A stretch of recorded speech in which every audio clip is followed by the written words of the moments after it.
Bueno, yo soy filósofo de formación y bueno, me preguntaba cuando se planteó mi participación en esta mesa qué se podía esperar de mí.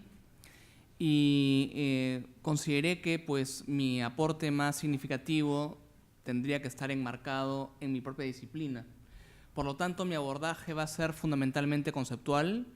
Vamos a discutir, digamos, el trasfondo de ideas y argumentos éticos que están a la base de las diferentes propuestas de educación ética y lucha contra la corrupción, ¿no?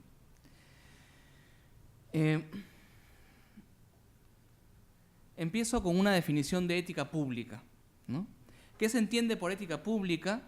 Se trata de una disciplina que examina los principios, propósitos y modos de actuar que orientan la práctica política en un doble nivel, a saber, el de la administración del Estado en sus diversas facetas y funciones, así como el plano del ejercicio de la ciudadanía en los espacios públicos disponibles tanto en el sistema político, esto es, Estado más partidos políticos, como en las instituciones de la sociedad civil, esos espacios de participación directa del ciudadano, ¿no? Universidades, colegios profesionales, ONGs, sindicatos, etcétera, ¿no? Entonces se trata de, en ese sentido, ampliar el concepto de lo público. Lo público no solamente lo público estatal, sino en el sentido arendtiano, digamos, del espacio de la deliberación, del intercambio de argumentos, ¿no? Discurso y acción, que convoca a ciudadanos libres, ¿no? ¿Cuáles son las tareas básicas de la ética pública, ¿no? La ética pública evalúa y discute prácticas de diverso cuño, todas relevantes para el curso de la vida en común. Nuestros representantes son elegidos para diseñar y ejecutar políticas públicas en nuestro beneficio o para ejercer funciones legislativas y de fiscalización en el Congreso, ¿no? Los funcionarios del Estado desempeñan diversas tareas administrativas vinculadas al servicio público. Eso tiene que ver con el espacio estatal, ¿no? Lo público estatal. Y en el caso de lo público en un sentido amplio, que supone el espacio cívico, los ciudadanos son agentes políticos que debaten juntos, incorporan nuevos temas en agenda, defienden derechos ante el Estado, se organizan. Los ciudadanos son, además, potenciales coautores y coexaminadores de la ley y de la política pública. Y en ese sentido son potenciales vigilantes y fiscalizadores de la conducta de los representantes y los funcionarios del Estado, ¿no? Una actividad básica de la ética pública es la deliberación, ¿no? ¿En qué consiste la deliberación? También se le llama discernimiento, ¿no? Alude a la evaluación de reglas, motivaciones y fines que orientan nuestras decisiones y acciones en los diferentes contextos de la vida común. La deliberación discute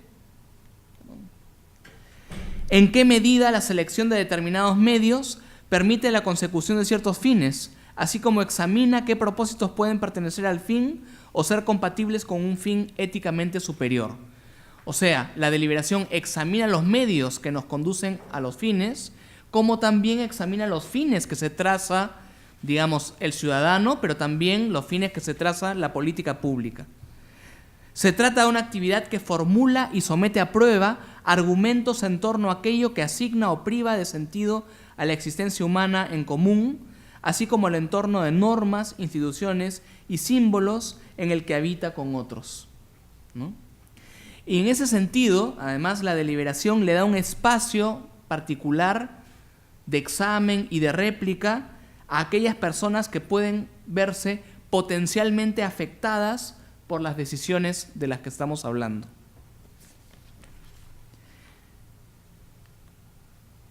La deliberación supone el esclarecimiento, la formulación y, digamos, el enfrentamiento de conflictos éticos, ¿no? Muchas veces el proceso de discernimiento apunta a establecer una distinción nítida entre el bien y el mal, ¿no? Distinguir entre el bien y el mal cuando se trata de tomar una decisión en la vida o elegir una determinada política, ¿no? A la luz de una lectura estricta de los escenarios en los que hemos de actuar. No obstante, en ciertas oportunidades debemos de enfrentar otra clase de conflictos éticos considerablemente más difíciles. O sea, la vida sería mucho más simple si los conflictos éticos fundamentales fuesen solamente entre el bien y el mal, ¿no? Hay conflictos también entre los que el bien se enfrenta al bien y el mal contra el mal, digamos, ¿no? O sea, son conflictos, digamos, que se consideran trágicos, ¿no? Situaciones en las que, por ejemplo, las opciones que considero como válidas, las opciones que considero a tomar en cuenta, todas ellas son válidas, enriquecedoras, legítimas, correctas, y sin embargo, no puedo elegirlas todas a la vez. Y tengo que sacrificar alguna de ellas. De modo tal que mi decisión me llevará a tener un sentimiento de pérdida.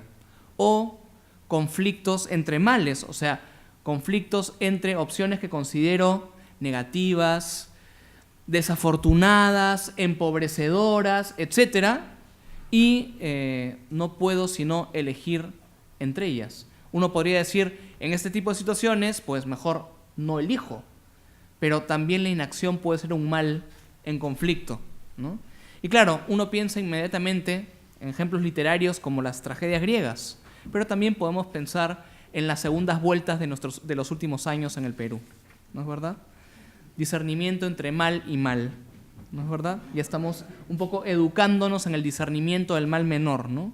Y es una especie de constante.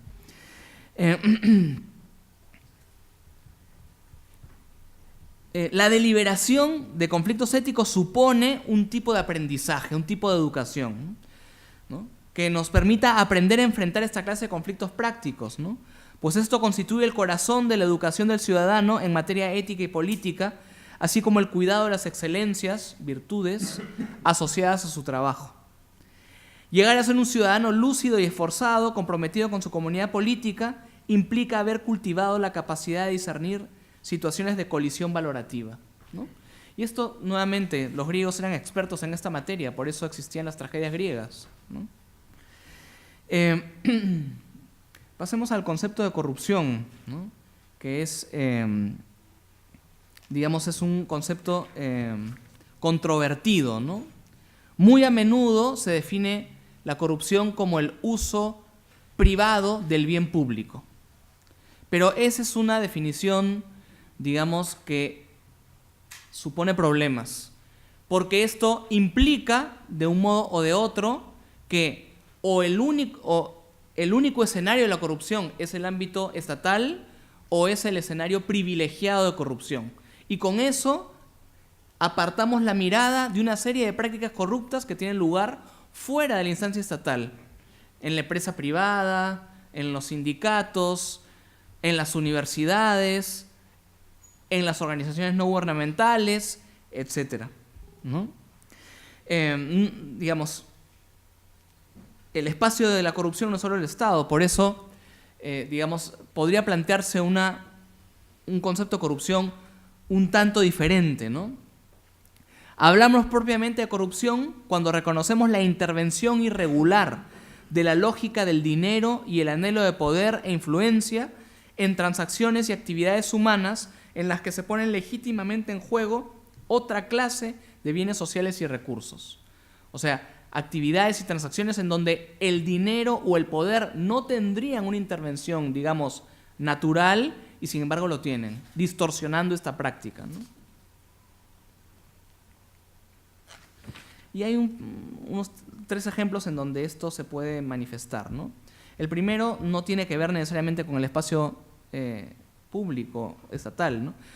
Un joven estudiante quiere graduarse con honores en una universidad de prestigio e intenta hacer valer la influencia política de su padre para lograrlo. Por ejemplo, para convencer a un jurado de que tenga una nota sobresaliente. Allí, por ejemplo, la influencia o el poder del padre no tendrían un rol legítimo en esta actividad, sino más bien la excelencia académica, ¿no? B. Una empresa de repuestos de automóvil pretende cerrar un millonario contrato con el Estado, este sí tiene que ver con el ámbito estatal, y pretende asegurar esa posibilidad ofreciendo un soborno a la autoridad encargada de tomar esa decisión. O C, y esto es bastante común, un alcalde que postula la reelección usa dinero de la comuna para financiar su campaña. Por lo general, los estudios sobre corrupción han versado sobre sobre lo que acontece en el ámbito estatal, ¿no? Y permítanme citar un libro formidable, es un gran libro en realidad sobre el tema de la corrupción pública, que es el libro de Quirós, ¿no? La historia de la corrupción. Es un libro que probablemente se debería leer de manera obligatoria en las universidades e incluso en la secundaria, ¿no? Es un libro formidable, pero que tiene una dificultad conceptual, ¿no? Quirós, como aparece en esta cita, ¿no? Para los fines del presente trabajo, la corrupción se entiende como el mal uso del poder político burocrático por parte de camarillas de funcionarios coludidos con mezquinos intereses privados con el fin de obtener ventajas económicas o políticas contrarias a las metas del desarrollo social, ¿no? Digamos, la definición que Quirós usa es esta definición reductiva que pienso que hay que revisar, ¿no? En el concepto de Quirós, el espacio de la corrupción es básicamente el Estado. Y esto, nuevamente, estrecha nuestra mirada y no nos permite examinar otro dominio de prácticas corruptas o de malas prácticas que acontecen también en otros espacios, ¿no? Por lo general, esta intromisión de la lógica del poder y del dinero se ejecuta con la intención de lograr un beneficio particular indebido, ¿no?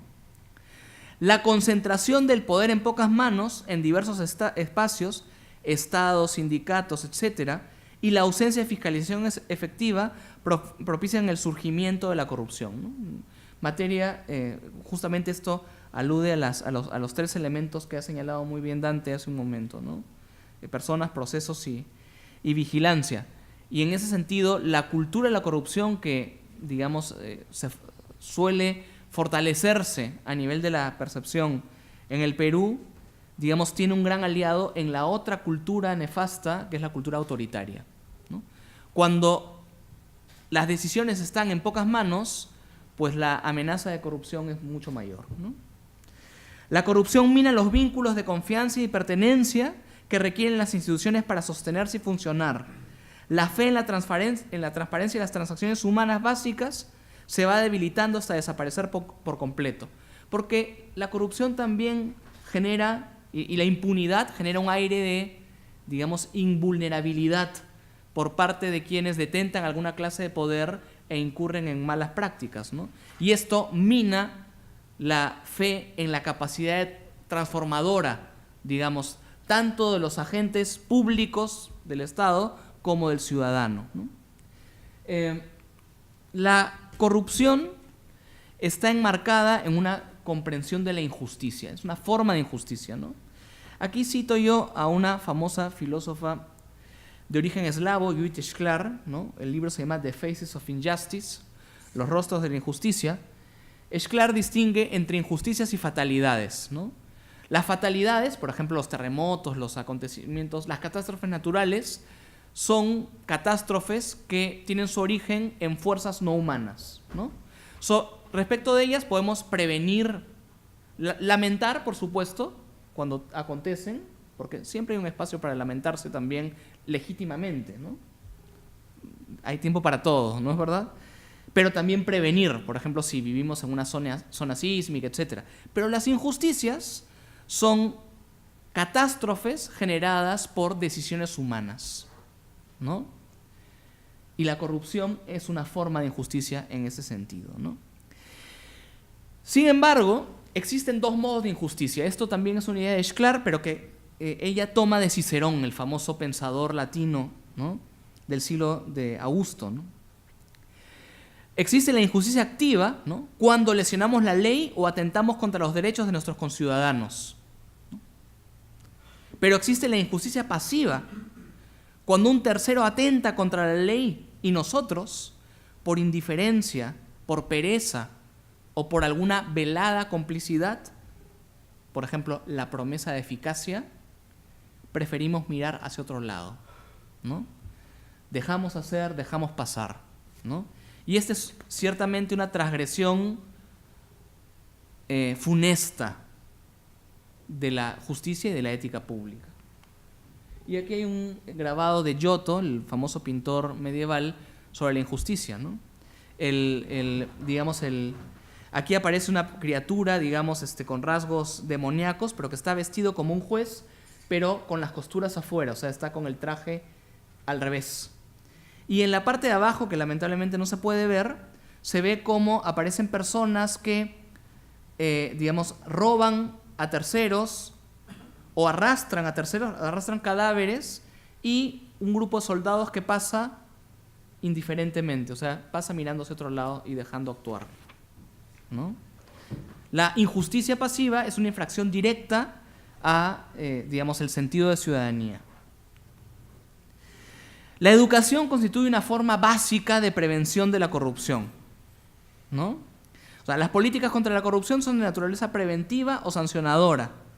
La dimensión preventiva resulta crucial, ¿no? Y para prevenir la corrupción necesitamos construir una cultura ética que reforma nuestras mentalidades e instituciones y que eche raíces en la vida pública, en este sentido amplio, ¿no? Y aquí la educación tiene un rol fundamental. Existen aquí dos modelos que yo quisiera contraponer brevemente. El modelo de la educación en valores, que es un modelo tradicionalista que impera en la escuela pública y privada hoy en día, e incluso en algunas universidades que prometen formar mejores personas, digamos, desde un punto de vista más conservador, tradicional, etcétera, ¿no? Y la pedagogía deliberativa, que es el modelo que yo quisiera defender, ¿no? Un poco a la base de lo que hemos trabajado, lo que hemos señalado hace un momento, ¿no? Primero tenemos la educación en valores, ¿no? Fundada en la transmisión a los estudiantes de los valores correctos que habrían de guiar sus vidas, ¿no? Y lo que generalmente se ofrece es un catálogo, ¿no?, de valores, la justicia, la libertad, etcétera. No se definen, ¿no? O sea, aquí Sócrates está fuera del asunto, ¿no? Está pasado de moda, ¿no? No hay que discutir ni definir estos valores ni convertirlos en controversiales, ¿no? En su versión más sofisticada proviene el célebre libro de William Bennett, ¿no? El libro de las virtudes para los jóvenes, que comunica a los lectores un conjunto de historias ejemplares que puedan ser fuente de inspiración, ¿no? Actúa como él, ¿no? Y plantea una cruzada de valores para combatir la crisis moral. Evidentemente este modelo es profundamente dogmático y autoritario, ¿no? Porque asume que los valores correctos ya los conocemos. Están en el ideario del partido político o de alguna iglesia, ¿no es verdad? Y no se trata de examinarlos y discernir, ¿no? Plantear lo que precisamente Platón, en la apología de Sócrates, llamaba la vida examinada, ¿no? Entonces, más bien tenemos la pedagogía deliberativa, centrada en la formación de las capacidades para el discernimiento, ¿no? El proceso deliberativo educa a las personas en el examen crítico de los principios y de los propósitos de la acción, en el esclarecimiento de los contextos vitales, o sea, de los escenarios en los que hay que decidir y actuar, ¿no? Nos invita a profundizar en las razones del otro, a ponernos en su lugar, evaluando su situación. Y aquí también está la idea del falibilismo. Si el diálogo es el centro de la pedagogía deliberativa, para dialogar efectivamente tenemos que asumir la posibilidad de que nuestra posición pueda estar equivocada y que el otro pueda tener razón. Si no asumimos esa posibilidad, no estamos dialogando, ¿no? O sea, defender nuestra posición, pero al mismo tiempo asumir que el otro puede tener razón, eventualmente, ¿no? Nos permite reconocer que la incertidumbre constituye un elemento básico de los escenarios en los que actuamos y tomamos decisiones, a menudo difíciles, a menudo conflictivas, ¿no? A menudo incluso trágicas, ¿no? Esta clase de comunicación nos enseña a valorar la discrepancia razonable tanto como la construcción de acuerdos, ¿no? Estamos acostumbrados a pensar de que la meta del diálogo es el consenso. Y es cierto que el consenso es una meta importante, pero también poder entender que hay cuestiones en las cuales discrepamos es importante. Una sociedad democrática es una sociedad que no solamente valora los consensos, sino que valora la posibilidad y el derecho a discrepar, a estar en desacuerdo y a entender en qué estamos en desacuerdo y por qué, ya sea para llegar a consensos posteriores o para entender la discrepancia. Esta clase, bueno, esto ya lo dije, Y bueno, se trata de identificar problemas éticos de alcance comunitario, ¿no?, en el aula, tanto en las aulas escolares como universitarias, ¿no? Reconocer posiciones y examinar argumentos, evaluar conflictos prácticos y proponer posibles soluciones, ¿no? Los agentes deliberativos están comprometidos con la búsqueda del mejor argumento antes que con la victoria en una discusión. O sea, no estamos buscando ganar, sino comprender el problema y comprender una solución posible. Quien tenga la posición que sea la más completa es irrelevante. Lo importante es poder llegar a un buen puerto, digamos, ¿no? El debate es el procedimiento en virtud del cual arribamos a acuerdos, pero en él aprendemos a valorar el respeto de la diversidad y el encuentro de ideas, el encuentro libre de ideas, ¿no? La pedagogía deliberativa cultiva el juicio y las actitudes de los estudiantes con el fin de que éstos, una vez llegados a la adultez, puedan ejercer la ciudadanía como una genuina agencia política, ¿no? Y este modelo deliberativo, digamos, se ha estado estudiando ya por mucho tiempo en otros contextos, en el mundo anglosajón sobre todo, aunque es herencia del mundo griego básicamente. Se ha aplicado recién, o se está ensayando, se han hecho algunos experimentos piloto en el Perú, ¿no? La DDA, ¿no?, sigla de Deliberando en Democracia en las Américas, ¿no? Trabajó el tema en 7 escuelas públicas y en dos privadas, ¿no?, en el 2011 y el 2012 en Lima y Callao, ¿no? Y digamos, comprobó una interesante pero progresiva transformación de la actitud de los estudiantes y de los propios profesores ante las cuestiones éticas, ¿no? Digamos, ha sido planteado solamente una vez, pero creo que es preciso que sigamos trabajando en esta línea. Muchas gracias.